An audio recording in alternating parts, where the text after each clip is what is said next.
नमस्कार दोस्तों, हमारे YouTube चैनल में आपका स्वागत है। आज हम आपको हिंदी साहित्य के प्रमुख कवियों एवं उनकी रचनाओं के बारे में बताएंगे।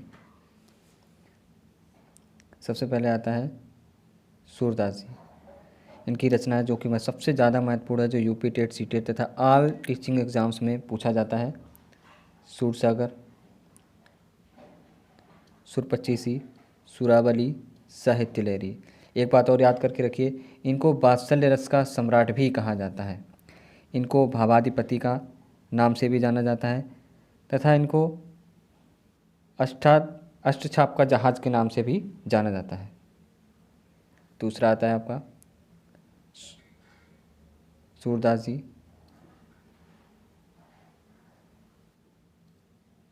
इसके बाद आपका आता है सुभद्रा कुमारी चौहान। इनकी प्रमुख रचना क्या है? झांसी की रानी, मुकुल, त्रिधारा, बिखरे मोती। आपको जितनी भी रचनाएं बताई जाएंगी जो कि महत्वपूर्ण हैं, उन्हीं रचनाओं के बारे में आपको इस वीडियो में बताया जाएगा, जो कि ज़्यादा मोस्टली एग्ज़ाम्स में जो ज़्यादा पूछी जाती है।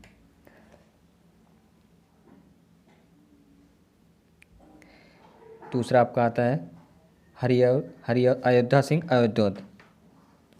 इनकी रचना क्या है? सबसे मुख्य रचना है आदि किला फूल, प्रिय प्रवास, रसकलश, वैदेही वनवास। इनको हिंदी साहित्य के सम्राट कवि के नाम से भी जाना जाता है तथा कभी कभी एग्जाम्स में ऐसा भी आ जाता है, हरिऔध कवि को किस नाम से जाना जाता है? तो हरिऔध कवि को किस नाम से जाना जाता है? अयोध्या सिंह हरिऔध। ठीक है ना। इसके बाद आगे चलते हैं। इसके बाद आते हैं आपके मलिक मोहम्मद जासी। इनकी भी प्रमुख रचना कौन कौन सी हैं? पद्मावत है, अखरावट, कहरनामा, आखिरी कलाम। इसके बाद आते हैं आपके रसखान जी। इनकी प्रमुख रचना है प्रेम वाटिका और सुजान रसखान। अब आ गए आपके प्रसिद्ध कवि, जिनका भारत ही नहीं विश्व भी इनको जानता है। इनकी प्रमुख रचना है रंगभूमि, मानसरोवर, प्रतिज्ञा, नमक का दरोगा। और ये जो गोदान, सवन, निर्मला, कफन, सेवा सदन, ये रचनाएं ज़्यादातर सभी एग्ज़ाम्स में पूछी जाती हैं, तो आप इनको कंठस्थ कर लीजिएगा। यहाँ इस वीडियो में आपको वही रचनाएं बताई जाएंगी जो कि एग्ज़ाम्स में बार बार पूछी जा रही हैं और जिनकी आने की संभावना है। इसके बाद आता है आपका महादेवी वर्मा जी। इनकी रचना है सांध्य गीत, दीपशिखा, अतीत के चलचित्र, निहार। इनकी और भी रचनाएं हैं, कौन कौन सी हैं? नीरजा, रश्मि, मेरा परिवार, यामा। आप देखेंगे यामा रचना को आप क्लास 6 to 12 के क्लास में आप पढ़े होंगे, रश्मि भी पढ़े होंगे, नीरजा भी पढ़े होंगे। इनको महादेवी वर्मा जी को आधुनिक युग की मीरा भी कहा जाता है। ये मोस्टली एग्जाम्स में ज़रूर पूछा जाएगा, आप वेरी वेरी इंपॉर्टेंट मान के चलिए। पूछा जाएगा क्वेश्चन में कि आधुनिक युग की मीरा किसे कहा जाता है, तो आंसर में आप टिक करेंगे महादेवी वर्मा जी को। इसके बाद आते हैं आपके धर्मवीर भारती। इनके प्रमुख रचना जो कि ज़्यादातर एग्जाम्स में पूछी जाती है, सूरज का सातवां घोड़ा, गुनाहों का देवता, अंधा युग, ठेले पर हिमालय। अब आ गए आपके भारतेंदु हरिश्चंद्र जी, जिन पर सबसे पहली बोलती हुई फिल्म भारतेंदु हरिश्चंद्र जी की बनी हुई थी। इनकी प्रमुख रचनाएं कौन कौन सी हैं? भारत दुर्दशा, अंधेर नगरी, प्रेम माधुरी, गीत गोविंद। इनको हिंदी जागरण का नव अग्रदूत भी कहा जाता है, ये याद रख लीजिएगा। भारतेंदु जी को क्या कहा जाता है? हिंदी नव जागरण का अग्रदूत भी कहा जाता है। इसके बाद आते हैं आपके सूर्यकांत त्रिपाठी जी, निराला जी। इनकी प्रमुख रचना है आराधना, नए पत्ते, जूही की कली, सरोज स्मृति।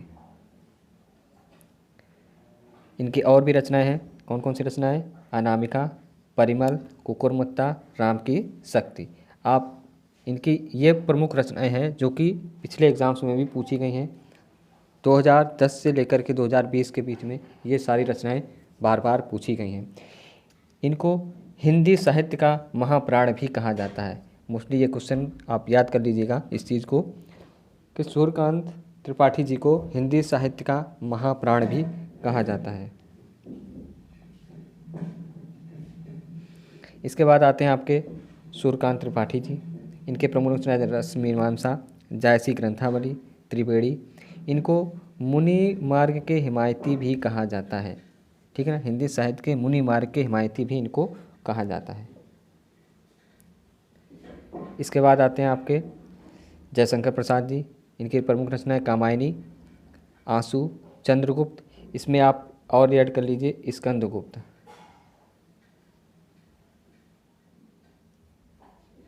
स्कंदगुप्त, झरना। इनके और भी रचनाएं हैं। दूसरी रचना है तितली, स्कंदगुप्त, अजातशत्रु, चित्राधार। जयशंकर प्रसाद जी को आधुनिक कविता के सुमेरु भी कहा जाता है और छायावाद के जनक भी कहा जाता है। रामधारी सिंह दिनकर जी। इनके प्रमुख रचनाएं उर्वशी, हुंकार, रेणुका और कुरुक्षेत्र। ये 4 रचनाएं इनकी मोस्टली पूछी जाती हैं। उर्वशी, हुंकार, रेणुका, कुरुक्षेत्र। आप इन रचनाओं को बार बार 2-4 बार भी देखेंगे, पढ़ेंगे तो भी आपको याद हो जाएगा। इसके बाद आते हैं सुकुमार।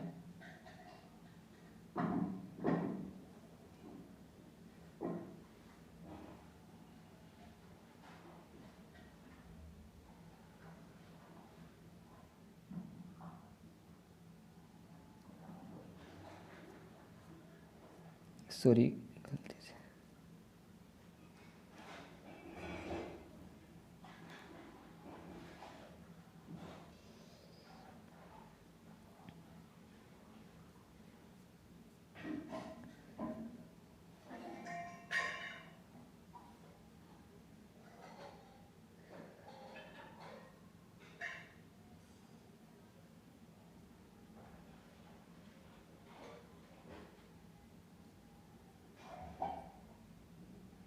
रामधारी सिंह दिनकर जी, जिनकी रचनाएं उर्वशी,